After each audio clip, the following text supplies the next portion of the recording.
All right, thanks everyone for being here. We're going to talk about landing performance testing to the left. My name is Jay Shadwald. I am a principal consultant here at CA Technologies.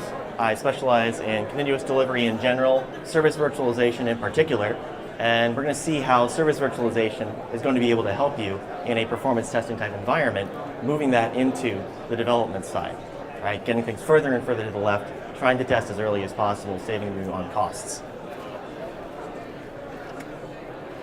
All right, so we're all familiar with shift left at this point, I think. It's been said enough. Fundamentally, delivery here means delivery out of development into higher level environments for our purposes. So that could mean promoting to QA, promoting to performance testing environments, promoting to security testing environments, just higher level environments, right? And what we want to do as much as possible is move our testing further and further towards development, right? The dream is continuous delivery. You commit some code, and continuous integration kicks off, all your tests run, and it's automation, automation, automation, all the way until production, right? And if you want to achieve that, you need to perform a lot of your testing, including performance testing, in development as much as possible. We want to do it when you're writing the code, when you're running your build. But how do we get there? Well, here's the goal, and this is actually an actual CA customer, said that this is how they perceive that they want to get there. They need to do much less of their testing in the UI and much more of their testing automated as part of APIs and as part of unit tests and dev tools, right? They want to push it down as far as they can. And then they showed us, well, what actually happens? Not so much. So, does this look familiar to anybody? Is what you're actually doing? Yeah, okay. One person shoved his hand way up and the rest of you were too ashamed. I understand. But I can tell you, most customers, I walk on site and this is exactly what they're struggling with. How do we get away from manual UI testing when there's all this complexity? Yeah. And by the way, why is that so common? Right? If we all know we want to get towards more automation, why is it that we consistently see a focus on manual testing? We've got smart people, we've got plenty of people trying to do the work. We do have the short deadlines, right? So there are certain process constraints, but fundamentally, it seems like the things that you need to be there are there, so why isn't it happening? Well, that's because we're dealing with complex, multi-tiered applications, right? You've got some front ends here, you've got tablets, you've got mobile devices, you've got Internet of Things, you've got browser-based testing.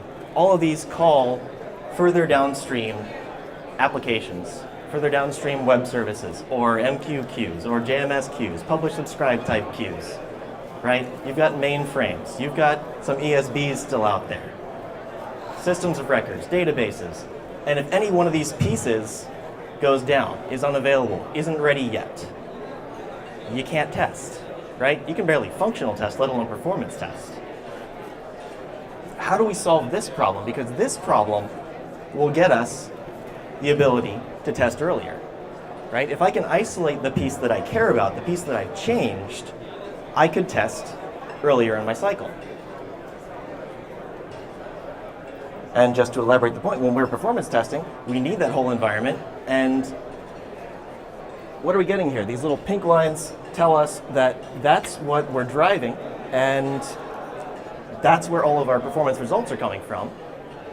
So when we measure that user experience, we're getting the totality of all these calls until we see something change at the level that we're testing from. So now you've got a production style issue in performance testing environment. You've got what, to monitor this entire thing, have a duplicate of your production environment, and then go back and look at log files and debug and figure out, well, where is the bottleneck? That's a pain. And it requires you, yep, we covered that, requires you to have all of these pieces available in that environment.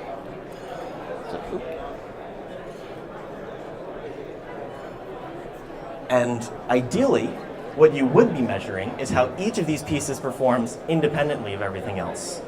Because then when you do get to the higher level environments, after you've got this information in your development environment, it seriously reduces the time to debug and to figure out what those bottlenecks are. Because you know how all those pieces behave independently of each other, And now you can look at the more complex use cases, how you arrange them in their call structure, or what are the network latencies, and you can really narrow the scope of what you're looking for in the higher level environments because you've done this work in your development environment.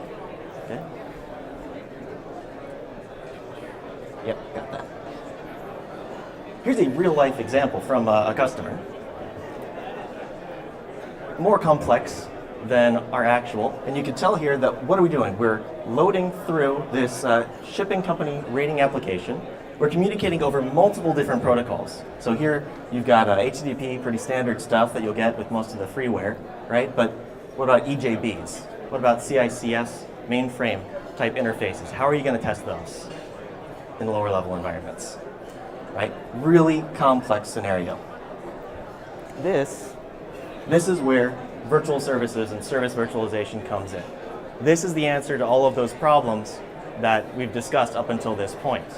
You virtualize every one of these services and you've isolated that shipping company rating application. It's all by itself now in its own environment. You fully control how all of those downstream services behave with that virtualization.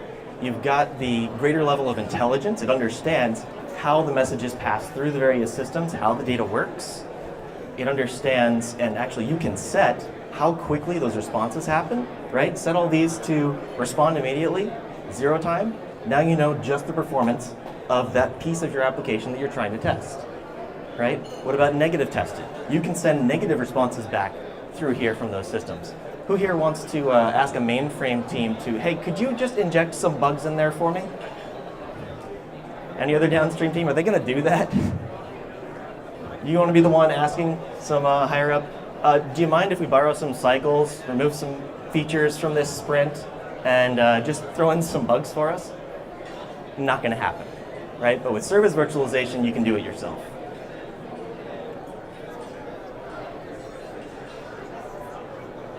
All right, bonus use case. Realistic user experience testing. I don't see very many people or anyone doing this quite yet. But this is that next stage. Once you've got those isolated environments, once you've got that ability to shift left, test everything earlier, you can move on to more advanced testing, like having your performance testing do all the simple use cases, put stress on that system, load it up, tax the memory, tax the CPU, and now concurrently run your lower level functional tests in that environment. Right? So you get that realistic behavior. Now you know it doesn't just work in my nice little perfect environment. These functional tests are working when it's under stress, when things might go wrong in a more realistic situation. Right? And no, this isn't service virtualization. This is that flip side of the coin. This is application test that happens to be packaged with CA service virtualization, also known as dev test.